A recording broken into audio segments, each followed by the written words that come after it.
Welcome to my channel. My name's Siobhan and I have direct experience of child sexual abuse. I started this channel to help people understand this issue from a survivor's point of view, but one thing that I don't see people talking about very often is the impact that child sexual abuse can have on your relationships as an adult. So today I'm going to be talking about one dynamic that I relate to myself, which might help as a starting point for you into investigating why you behave the way you do, why you seem to attract the same relationship. So I hope that what I have to say will resonate, or it might be that I'm speaking another language entirely, and that's fine too. Child sexual abuse forces the child to assume an adult's role by subjecting them to sexual activity before they are old enough to understand or consent to it. This encourages the child to put aside their own needs because the gratification of the abuser is the priority. Therefore, children learn early that what they want doesn't matter.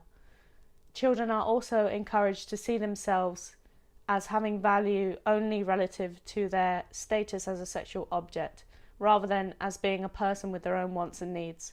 All of this encourages the child to grow up and to accept emotionally abusive situations based on this dynamic that their needs don't matter. Child sexual abuse sometimes causes survivors to develop what is known as codependency. Codependency is a pattern of relationship where one person becomes excessively emotionally reliant upon their partner regardless of how they're being treated. Codependent people are prepared to sacrifice their well-being for the sake of trying to change or fix another person, and it seems like the more that they put into the relationship, the less that the partner is responsive or able to reciprocate. Codependent people can sometimes end up compromising their health, their jobs, their friendships, their self-respect, their overall life in an attempt to control and manage the other person, who is typically an addict or someone with a personality disorder or both. The partner might also be abusive, but the codependent person won't leave because they see it as their duty to try and fix them, thinking that if they can only love them enough, then they will change. Codependent people struggle to establish autonomy and boundaries in a relationship and are caught up in a system of diminishing returns where it seems like the more they put in, the less they are actually getting out, the less willing that the partner is or able to take responsibility for their own problems. I just had to spend about 10 minutes changing the phone angle, the camera angle, because the sun was right in my eyes. Can't handle it since the clocks have gone back. Anyway, as a survivor of child sexual abuse, I relate to the codependent scenario.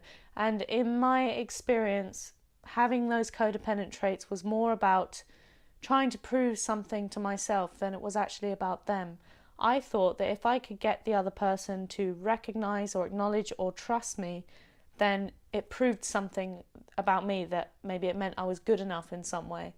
And equally, if I couldn't get them to alter their behavior or treat me the way that I wanted them to treat me, then it must mean that there was something wrong with me. So in other words, I internalized all of their behavior and made it a reflection of me rather than seeing it as a reflection of themselves and their own identity. So I sort of absorbed their behavior and took responsibility for it, which is exactly what I also did with the abuse. I felt that that was my responsibility as well. So there's definitely a parallel there. I am not handling this sunlight very well at all. Okay, so I learned as a confused child who was being sexually abused that my needs were not important. The other person's needs were more important than mine. And I think that this set me up for situations where I would again repeat that dynamic of putting aside what I really wanted and being okay with one-sided relationships that were all about the other person. And it's taken some time since those relationships for me to bring some clarity and some awareness to why I behaved that way and to what was really going on from my point of view. The irony is that if the person who is the focus of the codependent's attention ever were to suddenly become an equal participant in the relationship, in other words, if the codependent person was to win, the struggle for the relationship, then the chances are that the codependent person would find themselves withdrawing from the relationship, and then they would become the one who's withdrawn and emotionally unavailable, because codependent relationships aren't really so much about the other person. It's more about an individual trying to correct an old hurt, an old trauma from their past. Something about the other person triggers the codependent to recreating a struggle from their childhood, hoping that this time the outcome will be different. And this isn't really conscious, like I definitely wasn't thinking about that. It's more stuff that seems to be going on behind the scenes that explains why sometimes people end up in relationships that are definitely harmful, definitely not good for them, and yet they feel unable to pull away from that because they see it as a duty. Codependent people are martyrs. They're prepared to sacrifice, do whatever it takes.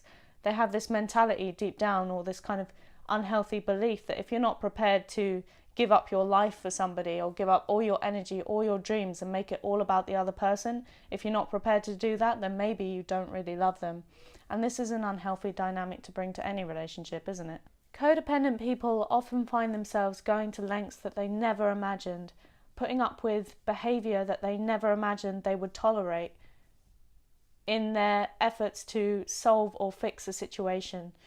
They often have to sink to a certain point before they're ready to accept that nothing they say or do is going to change the other person, that really it's only their own lives that they are responsible for and not the other person's. A lot of time and energy goes to waste that would be better spent if that codependent person was able to turn that focus inwards on themselves and ask those hard questions about why they gravitate towards those sorts of situations in the first place. It's not that the partners of codependent people are inherently bad, but it's like they've been pre-selected precisely because they are emotionally unavailable. They're in the codependent person's life in order to fulfill a sort of self-fulfilling prophecy that the codependent has about their own worthiness or their own sort of value in a relationship. And again, this isn't really conscious in my experience. It's more stuff that I've sort of had to admit and understand and contemplate since being in those situations myself, and I've had to ask myself why I behaved in those ways, and why I behaved in ways that no one around me at the time could understand, why I was prepared to participate in that situation. This is a huge topic which I'm only introducing, so please see below this video for links about codependency and more awareness. If you like this video and think this is an important topic, even though I've moved around the room a few times and pretty much played it by ear, then please like, share and subscribe. I am trying to get to grips with this topic in a way that helps people with my little videos, and I will be doing other videos about relationships from the perspective of someone who's been sexually abused. Thank you for watching, and I'll see you again soon.